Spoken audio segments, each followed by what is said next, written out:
सभी को प्रणाम मेरा। आप मोटापे से परेशान हैं, रात को आपको नींद ठीक से नहीं आती है, कॉन्स्टिपेशन रहता है, काम में मन नहीं लगता, कोलेस्ट्रॉल बढ़ा हुआ है, घुटनों में, कंधों में और गर्दन में भी दर्द रहता है। बहुत उपाय करने के बाद भी आपको आराम नहीं मिल रहा है, तो मैं आज आपको एक उपाय बताती हूँ।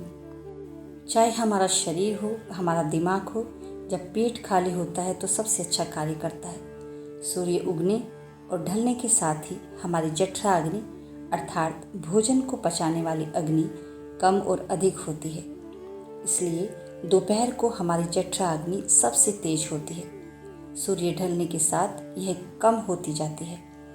इसलिए कहा जाता है कि दोपहर को अच्छे से भोजन करिए, लेकिन रात को भोजन सूर्य ढलने से पहले करिए और कम और हल्का भोजन करिए। हमारे शरीर में किसी भी कार्य को करने के लिए प्राण शक्ति की आवश्यकता होती है, लेकिन प्राण शक्ति का एक गुण होता है। प्राण शक्ति एक समय में एक ही कार्य करती है। अब देर रात्रि भोजन करने से क्या होता है, इसको समझते हैं। अब देखिए, जठरा अग्नि सूर्य के साथ कम होती जाती है। जैसे कि मैंने पहले भी बताया कि अब सूर्य छिप गया है और आप रात्रि में 10 या 11 बजे भोजन कर रहे हैं। जठरा अग्नि कम होने के कारण भोजन पचने का जो प्रोसेस है वह पहले ही कम हो गया है। अब आप भोजन करते ही बिस्तर पर चले गए हैं। अब भोजन पचने के बजाय सड़ना शुरू होगा और फिर होंगी तरह तरह की बीमारियां, जैसे गैस, एसिड, अपच, मोटापा एक्सेट्रा। रात को भोजन करते ही सो जाने से बहुत सारी बीमारियां और भी परेशान करेंगी, जैसे कि गैस के कारण सांस लेने की समस्या बढ़ेगी, एसिड रिफ्लक्शन आपको परेशान करेगा, पेट में जलन होने की समस्या बनेगी, गैस अधिक बननी शुरू हो जाएगी। रात को जब हम सोते हैं तभी हमारी प्राण शक्ति हमारे शरीर को हील कर रही होती है, लेकिन रात को अधिक भोजन करने से या देर से भोजन करने से वह शक्ति जो हीलिंग करने में खर्च होनी चाहिए थी, वह खाना पचाने में खर्च होनी शुरू हो जाती है। अब जो शरीर की टूट फूट है उस पर कोई काम हो ही नहीं रहा है। भोजन करते ही सोने से दिमाग कह रहा है कि सोना है, पेट कह रहा है भोजन पचाना है, जिससे रात भर दोनों में स्ट्रगल चलता रहता है।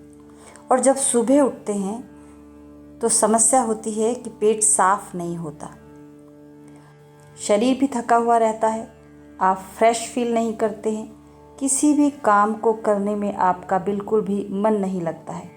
तो यदि आप कर सकते हैं तो रात का भोजन 7 बजे तक कर लीजिए।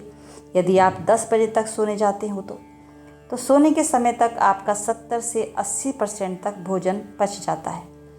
आपके सोने तक यदि 20% भोजन आपका अभी पचा नहीं है तो आपका जो ऊर्जा है और जो समय है वो आपका थोड़ा भोजन पचाने में लगेगा और उसके बाद का समय वो शरीर को हील करने में यूज़ करेगा।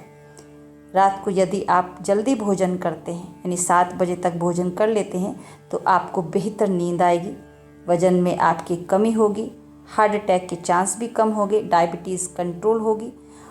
रिसर्च कहती है कि 5 से 7 बजे के बीच खाना आपके स्वास्थ्य के लिए सबसे अच्छा है, लेकिन यदि यह आपके शेड्यूल में फिट नहीं बैठता तो एसिड रिफ्लेक्शन से बचने के लिए आपको सोने से 3 घंटे पहले खाना बंद कर देना चाहिए।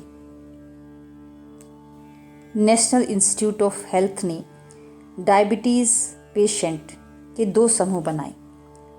एक समूह को जल्दी खाना खिलाया गया 7 बजे और दूसरे समूह को रात्रि 10 बजे।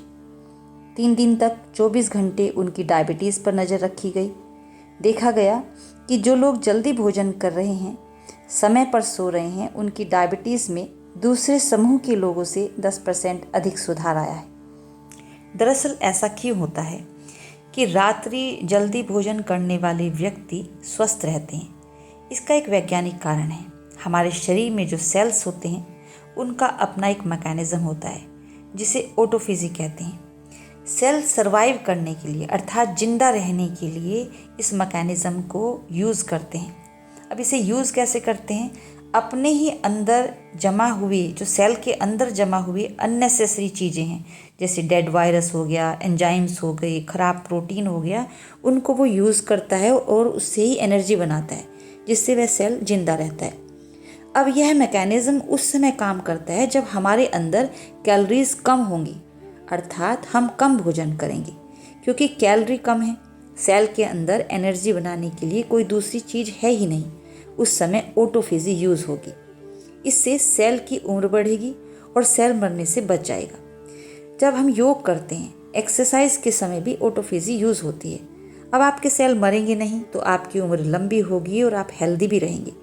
इसके विपरीत यह सेल यदि काम नहीं कर पा रहा है, अधिक भोजन के कारण या फिर रात को देर से भोजन करने के कारण या और दूसरे व्यस्तता के कारण, तो उम्र कम होगी, उसमें चेहरे पर झुर्रियाँ पड़ेंगी, क्योंकि अब ऑटोफेजी यूज़ नहीं कर रही। आपकी जो फाइटिंग सेल हैं, यदि वे काम ही नहीं करेंगे तो आपको क्या होगा? आपको डायबिटीज़ होगी, एल्जाइमस होगी जिसको भूलने की बीमारी कहते हैं, आपको आर्थराइटिस, नी पेन होगा, क्योंकि अभी ऑटोफेजी सही से काम भूख से नहीं कर पा रहे हैं, समय से खाते हैं, कैलोरी कम खाते हैं, रात्रि का भोजन जल्दी करते हैं, तो ऑटोफेजी तेज होगी, आपकी इम्यूनिटी बढ़ेगी, एजिंग कम होगी। तो आपको क्या करना होगा? आपको भूख से कम खाना है, पौष्टिक खाना है, और कुल मिलाकर आपको अपना लाइफ स्टाइल भी चेंज करना है। इसके लिए आप एक इंटरमिटेंट फास्टिंग कर सकते हैं। इंटरमिटेंट फास्टिंग से क्या होगा कि आपके शरीर को हील होने का समय मिलेगा। जैसे खाने के लिए हमारा शरीर बना है, वैसा ही खाना खाएं। सुबह उठकर उकड़ू बैठकर गर्म पानी पीने से अपने दिन की शुरुआत करें। यदि आपको एक लंबा व हेल्दी जीवन चाहते हैं तो आपको अपना पूरा लाइफ स्टाइल चेंज करना होगा, और आप फिर रह सकते हैं हेल्दी और एकदम खुशहाल जीवन आप व्यतीत कर सकते हैं। मेरी बहुत सारी शुभकामनाएं आप सभी के साथ। उम्मीद करती हूँ ये वीडियो आपको हेल्प करेगी और आपकी लाइफ स्टाइल में चेंज करने में आपको हेल्प करेगी, आपको समझने में हेल्प करेगी कि आपको किस चीज़ की आवश्यकता है। फिर से मिलूँगी मैं आपसे अगली वीडियो में, तब तक अपना ध्यान रखिए। प्रणाम जी।